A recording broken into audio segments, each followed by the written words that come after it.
आपका? नाज़म साहब, वल्दियत आपकी? रहते कहाँ हैं आप? चिट्टी मिट्टी। ये वाकया जब हुआ आप यहीं थे, तो आपने क्या देखा? देखा यही है, कार वाले की गलती है, मोटरसाइकिल वाले की नहीं। आनन फानन हो गया, लेकिन कार उसने गलत मोड़ी, आपका ये कहना है? जी ठीक है। जितना हाजिर हो आपका मोबाइल नंबर यहीं बोल दें, चलें यहाँ रिकॉर्ड में आ जाएगा। 0342 045 045 72 24। जी ठीक है, मेहरबानी, शुक्रिया। जी नाजरीन, इस एक्सीडेंट का जो 3 अक्टूबर 2021 जब ये वाक़या हुआ, तो हमारे पास ये इस वक्त इत्तफाक से यहाँ गवाह मौजूद थे, जिसने खुद ही तमाम सूरत हाल बताना मुनासिब समझा।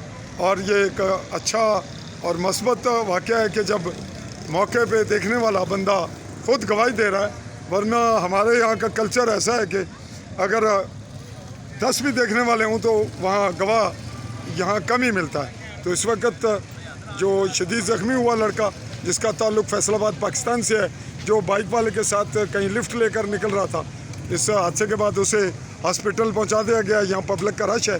दोनों जो लड़का कार चला रहा है, गाड़ी उसके हवाले से उसके पास लाइसेंस भी नहीं, कम उम्र है, और शायद वो इसी वजह से गाड़ी को संभाल नहीं सका। और जैसा कि आप देख रहे हैं कि गाड़ी LXV 57 इसका ये हादसा हुआ। तो इस वक्त पुलिस का इंतज़ार हो रहा है और अगली कार्रवाई उसके बाद शुरू होगी। ये टायर इसका टूट गया और बड़ी बुरी तरह मोटरसाइकिल का कचूमर निकल गया। तो अभी इस वाक़े की अगली कार्रवाई पुलिस के आने पे देखते हैं क्या होती है।